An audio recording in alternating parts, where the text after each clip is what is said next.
Radio Publique Africaine.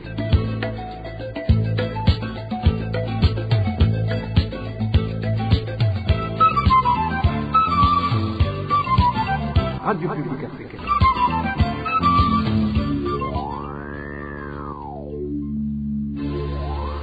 Nous sommes mardi 4 mars 2025. Bienvenue amis fidèles de la RPA à ce journal dont voici les principaux titres.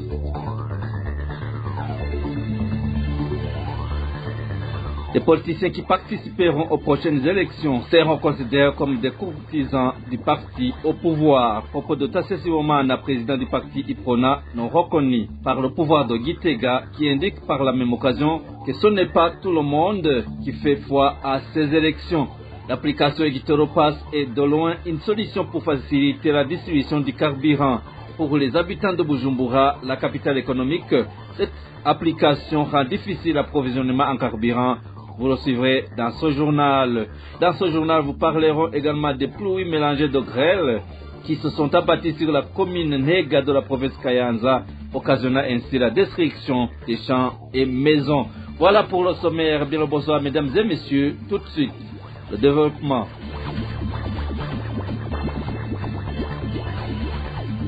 Ouvrons ce journal par la page des réfugiés. La représentation des réfugiés dans le cadre de Nakivale en Ouganda dit reconnaître les problèmes des albinos qui sont au nombre de 45 dans le dit camp.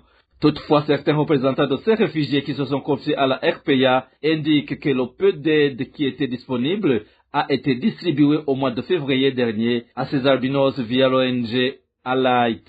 Selon ces informations, cette aide était constituée par des produits corporels ainsi que des chapeaux.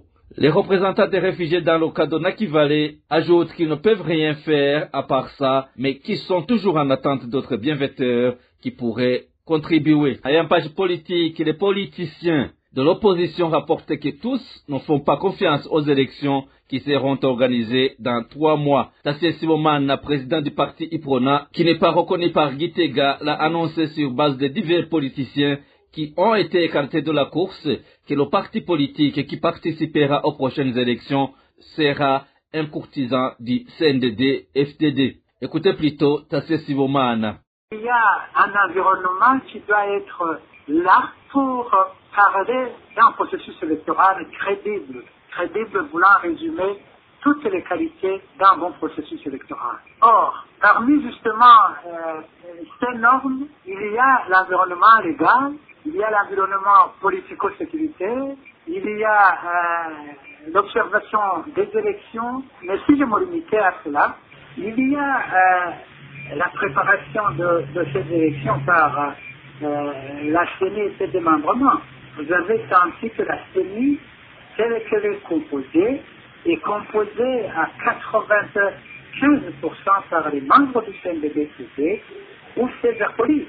Au niveau de l'environnement politique, c'est une conséquence logique.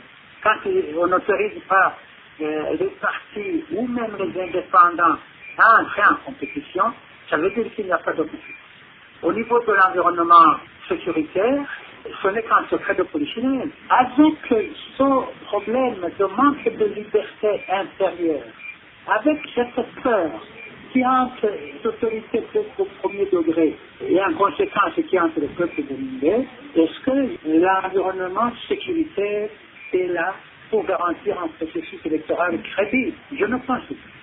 L'observation, quand il n'y a pas de deux partis en compétition, il est tout à fait normal que l'observation ait procédé au départ. La compétition ouverte à tous les partis politiques, ce n'est pas difficile, parce que si je te donne l'exemple de l'IPRONA, il y a des arrêts de la Cour suprême qui sont là, mais qui n'ont jamais été mis en exécution compte tenu de ce manque de volonté politique du pouvoir. Donc, pour me résumer, vous comprenez que tout dépend de la volonté politique.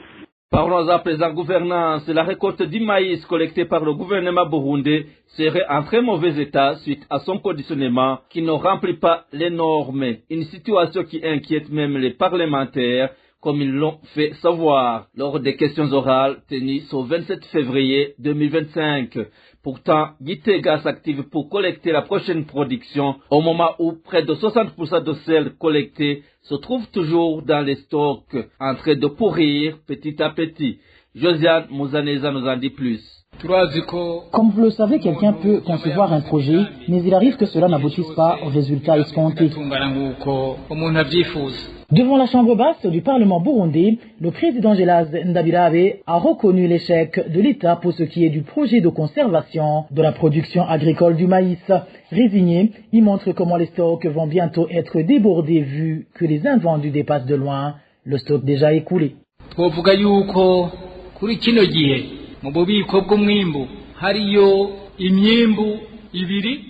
Aujourd'hui, nous avons 2 récoltes dans les stocks et bientôt, il va y être ajouté une 3e récolte de maïs. Vous comprenez donc qu'il faut que les 2 récoltes soient à tout prix écoulées pour faire place à celle qui ne tardera pas à arriver.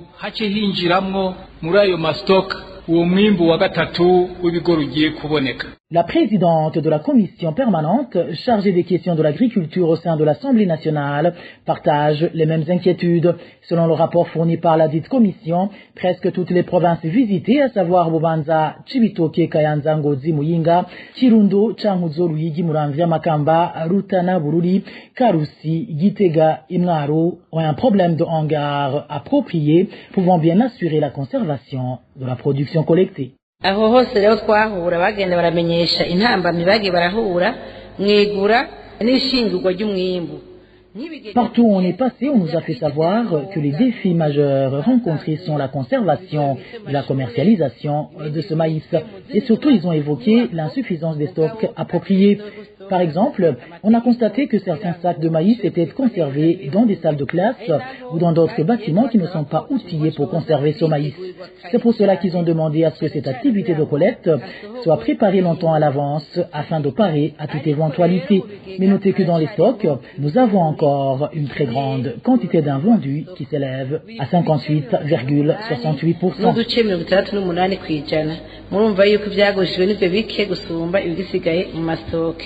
Ces locaux défaillants, poursuit la présidente de la commission permanente chargée des questions agricoles, seraient à l'origine de la détérioration du maïs y conservé. Et comme le dit si bien le dicton qui dit que, à toute chose, malheur est bon, les rats et les souris s'en donnent à cœur joie et s'empiffrent de cette récolte que le pauvre paysan a tant trimé pour avoir. Twasanze urugero rw'ibigori rutari ruto rukiri mu bubiko kandi he n'ibimaze kononekara kumvo zaho bibitswe cyane nuko bibitswe.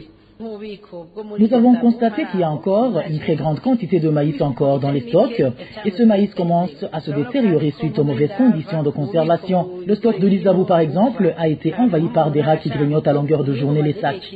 À Ndava, il y a une fuite de toiture dans le hangar de stockage. À Cankuzo, il y a une très grande quantité de maïs qui a été entreposée depuis longtemps et ce maïs est sérieusement endommagé. Idem à Ruyigi et à Kirundo, où seulement 25% du stock de Gasogwe a été écoulé, le reste étant en train de se dégrader car les sacs conservant ce maïs ont été troués par des rats.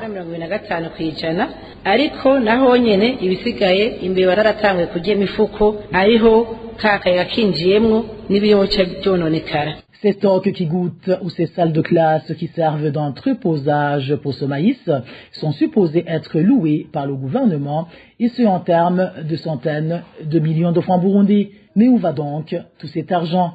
Aurait-il été détourné par les responsables de la Nagesa? C'est cette gestion opaque de l'argent alloué à la Nagesa qui fera objet de notre prochain reportage. Josiane Muzaneza et l'approvisionnement en carburant restent problématiques au Burundi. L'application Igitoropass mise en place par la société pétrolière du Burundi est loin d'être une solution à la pénurie du carburant. Les habitants de la capitale économique Bujumbura indiquent que cette application rend plutôt difficile l'approvisionnement en carburant pour certains.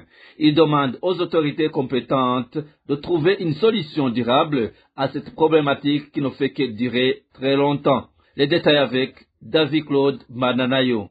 La plateforme numérique Igitoropass a été mise en place par la société pétrolière du Burundi, soi-disant pour mieux gérer la distribution de carburant dans le pays. Actuellement, l'approvisionnement en carburant est organisé en fonction des plaques d'immatriculation des véhicules et des jours de la semaine. Cependant, les utilisateurs de l'application déplorent des inégalités dans l'accès au carburant. Si tu n'es pas servi le jour prévu, tu es obligé d'attendre l'autre jour de la semaine suivante. Par exemple, pour ceux qui vont s'approvisionner aujourd'hui, s'ils ne sont pas servis, ils vont attendre la semaine prochaine. Si vous n'êtes pas servi, l'application est fermée. Tu ne peux pas aller mercredi alors que ton jour était lundi. Les utilisateurs de l'application Gitoropass soulignent également que les quotas initialement prévus ont été réduits, ce qui entraîne fréquemment l'arrêt des activités, notamment pour les transporteurs en commun. 20 litres ne peuvent pas suffire pour nous pendant toute une semaine suite à la nature de notre travail. Cela ne change pas grand-chose en ce qui est de la pénurie du carburant. Ces habitants estiment que la mise en place de Gitoropass n'a pas permis de résoudre la pénurie de carburant qui persiste au Burundi. Ils recommandent au gouvernement de s'attaquer aux causes profondes du problème, notamment les pénuries récurrentes, afin de répondre aux attentes des consommateurs. En effet, la population burundaise continue de subir les conséquences de ce manque de carburant. Merci à toi, David-Claude Bananayo. La valeur de la monnaie burundaise reste très petite par rapport aux devises et aux valeurs des monnaies des pays limitrophes. Alors qu'un dollar américain se change à plus de 7000 francs bourg, la valeur de la monnaie d'un des pays limitrophes la plus proche de celle du franc burundais est le double de celle-ci. Le point avec Rémi Ndelagakura. Parmi les pays voisins du Burundi, la Tanzanie est le pays dont la monnaie a une valeur proche de celle du franc burundais. Ce mardi, dans les bureaux de change, en shilling tanzanien se changeait à 2 francs burundais, tandis qu'en shilling ougandais valait 3 francs burundais et en francs rwandais était échangé à 5,15 francs burundais. En revanche, à la Banque centrale du Burundi, les taux de change officiels sont légèrement différents. En shilling tanzanien équivaut à 1,15 francs burundais, en shilling ougandais à 0,81 francs burundais et un franc rwandais est échangé à 2,11 francs burundais. Concernant les devises internationales, on observe un écart important entre les taux officiels et ceux du marché parallèle. À la Banque centrale, un euro vaut 3106 francs burundais et un dollar américain 2983 francs burundais. Cependant, dans les bureaux de change, ces devises se négocient respectivement à 7700 et à 7500 francs burundais. Cette dépréciation significative de la monnaie burundaise entraîne une hausse des prix de tous les produits importés, rendant le coût de la vie de plus en plus élevé au Burundi. Merci Rémi Ndelagakura. Après une courte pause, la page éducation. RPA. En page éducation, sans bulletin de notation, il est difficile de conclure si réellement un fonctionnaire a presté au cours de l'année. C'est aussi difficile qu'il arrive à connaître son développement, que ce soit au travail ou encore dans sa vie. C'est du moins les propos de la ligne Wizi, qui suit de près l'éducation au Burundi. Pour lui, l'absence de ces bulletins est un signe qui montre la défaillance des employeurs. Suivez la ligne Wizi et le suit de près l'éducation au Burundi. Pour les travailleurs et pour les fonctionnaires en particulier, le bulletin de notation est une preuve quand un travailleur a exercé ses fonctions dans un service donné au cours de l'année écoulée. Il s'agit d'un document où l'employeur mentionne la qualité des prestations et attribue une note au travailleur et laquelle note va motiver l'augmentation de salaire ou c'est comme une sanction en fait. Il sanctionne les services accomplis par le travailleur et c'est ce bulletin de notation qui motive l'augmentation annuelle de salaire. C'est ce bulletin de notation qui motive aussi dans une situation normale l'avancement de grade et même la promotion dans la fonction publique. Quand la promotion était décidée en fonction des prestations d'un fonctionnaire, ce n'est que le bulletin de notation qui pouvait justifier les sanctions positive ou punitive contre un travailleur. Sans le bulletin de notation, il est difficile de conclure qu'un travailleur aura presté au cours de l'année. Il est difficile de décider de l'avancement de grade et même de l'avancement de salaire. Et quand vous n'avez pas de bulletin de notation, cela n'arrive que vraiment pour des cas exceptionnels, quand l'employeur est défaillant. Ce n'est que la défaillance de l'employeur au premier degré comme l'employeur au second degré qui peut justifier l'absence de bulletin de notation. Normalement, quand parmi les obligations de l'employeur direct, le superviseur direct a l'obligation de suivre les prestations de ses travailleurs et d'appliquer une notation en fonction de l'appréciation des services rendus et de soumettre ce bulletin de notation au chef au deuxième degré. Et le chef au deuxième degré qui mène des investigations et vérifie si la notation est conforme, si l'appréciation des services est conforme et qui met son accord sur le bulletin de notation. En fait, c'est comme si il approuve en fait la notation qui a été effectuée au premier degré. Alors, quand l'employeur ou tout simplement le chef de service au premier degré ne fait pas de notation au personnel, c'est qu'il viole la loi. La loi l'exige et il doit le faire, et le chef de service au deuxième degré a l'obligation de vérifier que le chef de service au premier degré s'est acquitté de ses obligations de noter le personnel. De plus, selon Eladi Nivizi, si l'employeur ne remplit pas sa mission en ce qui concerne la notation des travailleurs, il doit être sanctionné et condamné. Ainsi, il interpelle le ministère de l'Éducation à bien s'assurer que les bulletins de notation sont octroyés aux travailleurs au moment opportun. Encore une fois, Eladi Nivizi. Et même au niveau de la notation de chef de service, il y a la compétence à la notation. Donc, s'il ne peut pas noter son personnel ou s'il est incapable d'apprécier la qualité des prestations du personnel, cela veut dire qu'il est défaillant, cela veut dire qu'il doit être sanctionné et même démis de ses fonctions dans une situation normale. Dans le cas des enseignants de certaines provinces, de certaines écoles qui n'ont pas obtenu leur bulletin de notation pour l'année 2023. Là, c'est une injustice qui a été commise contre eux. Et c'est une violation de leurs droits. Et d'ailleurs, c'est pas du tout normal. Normalement, le bulletin de notation est remis aux travailleurs avant qu'ils commencent l'année scolaire suivante. C'est que les bulletins de notation doivent être déposés entre le mois de juin et le mois d'août.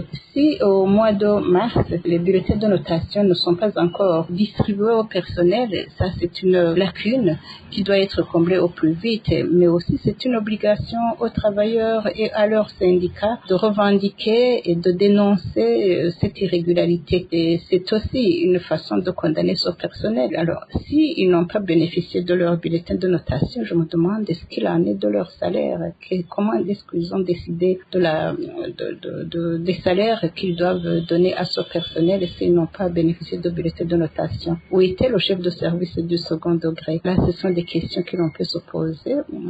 Je sais pourquoi j'interpelle le ministère de l'Éducation à suivre de près le fonctionnement de différents services et de différentes directions scolaires et s'assurer que les bulletins de notation, d'abord que le personnel est noté et correctement noté et que les bulletins de notation sont donnés au moment opportun, c'est-à-dire avant le début de l'année scolaire suivante. Eladi Nivizi réagit après les grognes des enseignants de la direction provinciale de l'éducation à Rumongue qui réclamaient leur bulletin de notation de l'année 2022-2023 jusqu'aujourd'hui indisponible. Et en page société, les agriculteurs de différentes provinces du pays sont attristés par le fait qu'ils n'ont pas encore eu de fertilisants alors qu'ils sont déjà en retard pour le semis. Ils indiquent aussi qu'ils ne savent pas la destination de la somme payée pour les engrais chimiques. Ces citoyens trouvent qu'ils risquent de mourir de faim. Les détails avec Emmanuel Daishimi. En province d'Ongozi, les agriculteurs sont très attristés puisqu'ils ont payé l'argent destiné à l'achat des engrais, mais ils ont attendu en vain. Ils disent qu'ils n'ont même pas d'espoir de simple qui rêvent vu qu'ils ont déjà un retard pour le semis. En province d'Ongozi, nous sommes dans la désolation en ce qui concerne l'agriculture. Nous avons payé l'avance et même la somme qui était restée. Mais jusqu'à présent, dans la localité, il n'y a pas même 25% de ceux qui ont reçu des engrais chimiques, alors qu'on a dépassé la période de semences. Nous n'espérons pas avoir ces fertilisants. Une fois disponibles, on peut ravitailler 6 personnes sur une colline qui compte plus de 700 personnes qui se sont fait enregistrer. Quant à la province de Muyinga, les habitants sont en colère puisque même le peu d'engrais disponible est distribué à ceux qui sont en possession de l'argent liquide, ignorant ceux qui détiennent des jetons.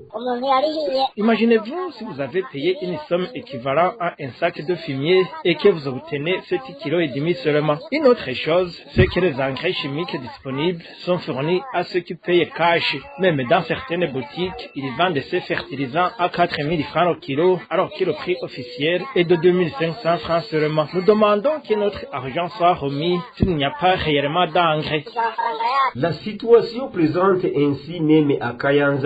Les habitants indiquent qu'ils ont terminé le labour, mais qu'ils n'ont pas encore eu de fumier organique. Ils disent qu'ils ont peur de ne pas être approvisionnés ou de recevoir une quantité insignifiante bien qu'ils aient payé tout l'argent.